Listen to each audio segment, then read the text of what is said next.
Le Real Castilla, les amis, a explosé aujourd'hui le club de Talavera 7-2, 7 buts en hommage peut-être à Raúl, leur entraîneur, qui demande beaucoup de discipline, de rigueur, d'efficacité, de toujours vouloir tirer, en tout cas jouer l'offensive à fond. Talavera qui est certes dernier du groupe du Castilla en 3ème division, mais contre les derniers ou pas, il faut gagner les matchs. L'autre jour, le Castilla a affronté une équipe de milieu de tableau, ils en ont pris 3 ou 4 dans la vue, pourtant dans un match qu'ils avaient surdominé, où ils n'arrivaient pas à marquer, c'était limite un script FIFA le truc, donc ils avaient perdu des points, mais heureusement pour eux qu'Alcorcón et la Corogne ont perdu des points ce même week-end là.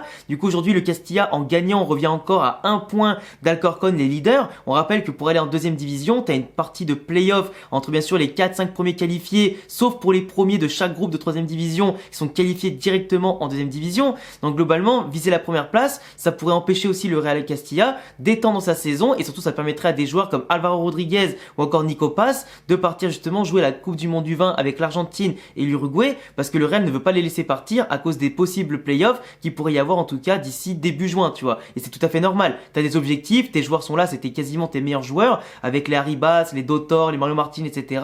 T'as pas envie de perdre tes meilleures forces au moment le plus crucial de ta saison. Peu importe que leurs sélections ont une Coupe du Monde du Vin ou pas, c'est triste pour les joueurs, mais c'est comme ça. S'ils font les devoirs et qu'on a de la chance qu'Alcorcón tombe d'ici la fin de saison et que le Castilla fait le carton plein, ils pourront être premiers et chacun pourra faire son objectif qu'il veut.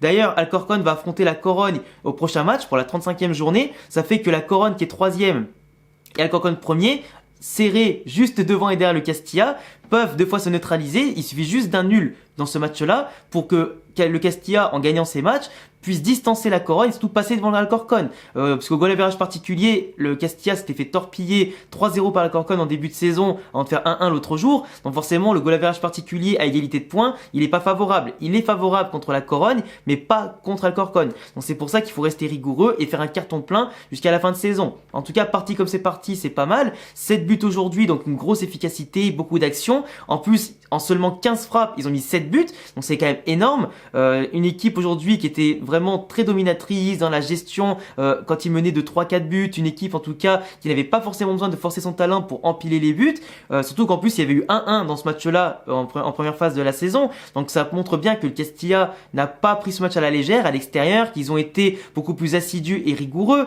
On a eu surtout un but au bout de 30 secondes de jeu marqué par Carlos Dotor, le capitaine de Castilla, qui est, à mon sens, un joueur incroyable. Et je vous dis que ce joueur-là, quand il est incroyable, c'est qu'il est incroyable. Et je vais d'ailleurs faire une vidéo sur lui, là, dans pas longtemps, tout comme sur Mario Martin et quelques-uns du Castilla dont je n'ai pas parlé en vidéo pour l'instant, contrairement aux Aranda, Peter, Arribas, etc., Alvaro Rodriguez, dont j'ai déjà beaucoup parlé. Mais c'est vrai que eux, là, les Carlos Dotor, Mario Martin, c'est des monstres. Ils forment un duo au milieu de terrain qui est scandaleux dans la technique, dans la récupération, l'occupation du terrain, pour gérer le jeu, pour le dynamiser, apporter en tout cas des passes qui vont casser des lignes et des mouvements qui vont beaucoup parasiter le jeu de l'adversaire, parce que Carlos Dotor, sur un mouvement qu'il initie lui-même, c'est lui qui a la conclusion d'une belle balle en tout cas récupérée proche de la surface.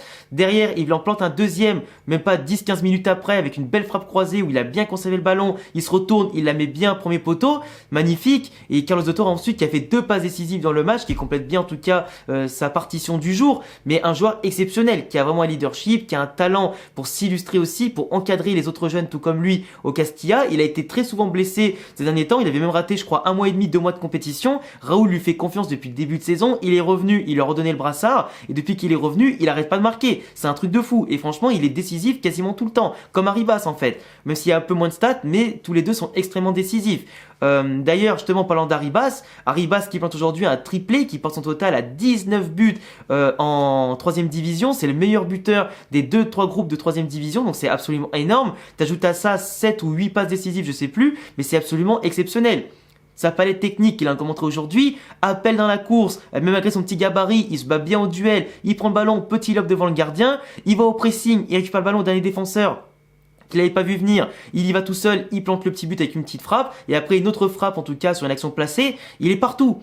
Petit gabarit, mais ultra technique, tu lui prends pas le ballon facilement, il est rapide dans les prises de balles, dans la prise de décision, il fait parfaitement jouer ses coéquipiers, et en tout cas il lui rend bien, vu que lui avec ses mouvements, avec son intelligence, il se place toujours dans les bons secteurs pour pouvoir marquer. Il a même raté des actions mais aberrantes devant le gardien, dont une frappe croisée, alors ce qui partait tout seul au cage, il y avait le gardien et la cage grande ouverte, il a tiré à côté en croisant du gauche, c'est un peu dommage.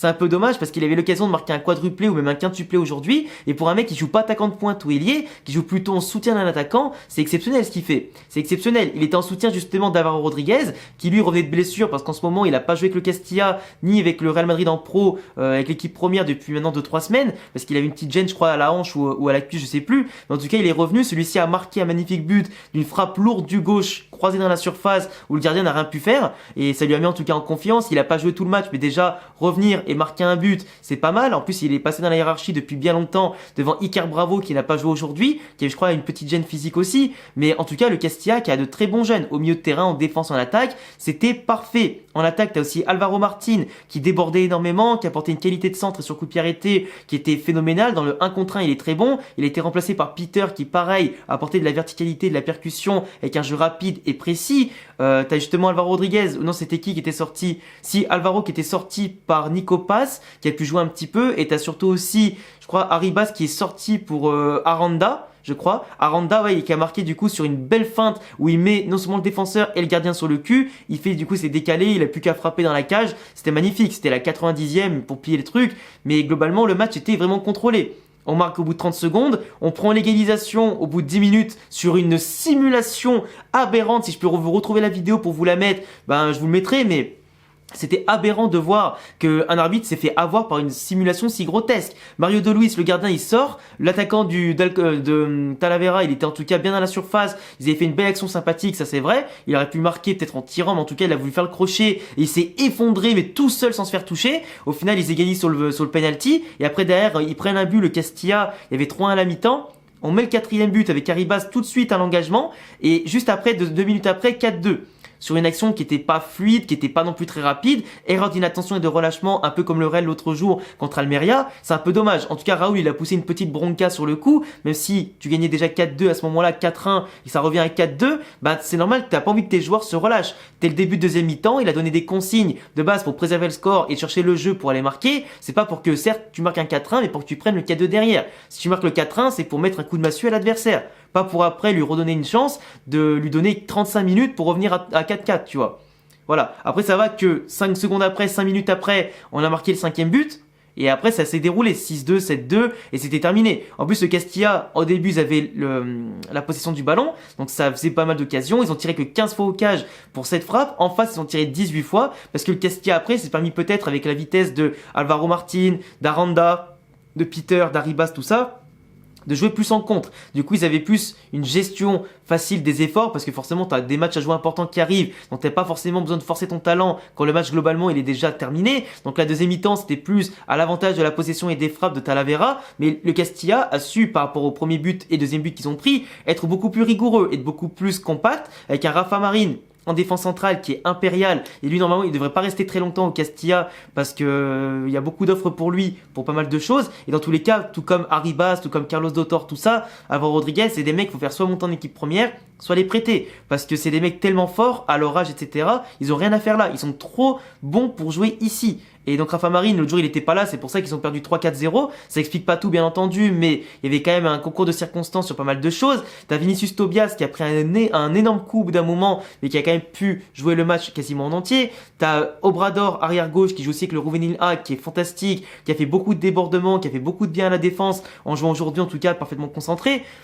Mais Mario De Luis, en tout cas, au cage, qui a beaucoup rassuré, qui a fait pas mal de parades sur les frappes de près, de loin, qui a beaucoup rassuré sur les sorties, sur les coups de pied arrêtés. Donc franchement, le Castilla a déroulé sa partition, s'est mis en confiance. Ça revient à un point d'Alcorcón qui, comme je vous l'ai dit, affronte le Deportivo La Corogne, les 3e bientôt. S'ils battent la Corogne, je pense qu'il n'y aura personne pour les arrêter ou les faire trébucher, même si tout peut arriver dans le football, hein. Mais je pense que le Castilla, on peut y croire s'ils font le carton plein jusqu'à la fin, contre des équipes assez abordables qui sont pas dans le top 6, top 7, top 8 de 3e division du moins de leur groupe, ils peuvent largement faire le carton plein et espérer être premiers à la fin. Et ça en ferait en tout cas une belle récompense pour les Nicopas Alvaro qui pourraient jouer la Coupe du Monde du Vin de manière libérée, une belle promotion en 2e division directe pour féliciter le travail d'un groupe depuis maintenant quelques temps et surtout féliciter le travail de Raoul qui est exceptionnel comme coach à bien des égards, même s'il a encore beaucoup de progrès à faire, notamment pour aider son équipe à éviter de prendre des buts des fois au début des matchs ou en fin de mi-temps, surtout la deuxième mi-temps, qui aura coûté pas mal de points tout au long de la saison. Il y a encore bien sûr des choses à améliorer tactiquement pour créer un football encore plus flamboyant, parce qu'à des moments il y a quelques faiblesses ou des choix qui peuvent être un peu douteux de la part de Raoul sur certains changements. Mais en tout cas, il a une manière de dicter, j'allais dire, le jeu d'une équipe ou du moins de maîtriser le management des jeunes qui est excellent. Par exemple, Théo Zidane, qui est des titulaires aujourd'hui, qui n'est pas tout le temps titulaire avec le Castilla, bah, il était en confiance aujourd'hui. Il a joué, il était là, il a fait sa partition, il a joué, en tout cas, il a aidé Mario Martin à défendre un maximum, il a aidé aussi un maximum Dotor à faire le jeu, tu vois, il était partout. Et je te dis, les trois sont complémentaires au milieu de terrain, et c'est pour ça qu'avec Arribas, qui fait une sorte de losange devant, on était trop bien. On était trop bien. Et franchement, t'arrives à un moment donné où le rôle que Raoul peut donner à chacun des joueurs, c'est parfait, tu vois. Même quand Arribas, des fois, va jouer faux numéro 9, comme ça arrivait à des moments dans le match, bah, il arrive à faire en sorte que l'équipe a une polyvalence tactique assez intéressante par moment. C'est pas assez régulier non plus, sur tous les matchs par exemple, mais aujourd'hui ça l'était. Et c'est pour ça aussi que le Castilla était injouable, autant techniquement que physiquement ou footballistiquement. En tout cas, enfin bref, en tout cas, le Castilla, ils ont fait le travail, très fiers d'eux. Très fier aussi des Juvenil A de Arbeloa qui ont fait le doublé cette année Liga Copa del Rey. Un grand bravo au U18, grand bravo au Castilla aujourd'hui. Et puis voilà, je vous laisserai me dire ce que vous en pensez en commentaire. Si vous voulez davantage de débriefs sur les matchs du Castilla, vu qu'en plus d'ici la fin de saison il y aura des matchs très très chauds, bah écoutez, je serais ravi de vous le faire si je suis disponible pour regarder les matchs là. Et puis en attendant, abonnez-vous, cochez la cloche, le petit pouce bleu, mes réseaux en description et à bientôt pour une nouvelle vidéo. Ciao.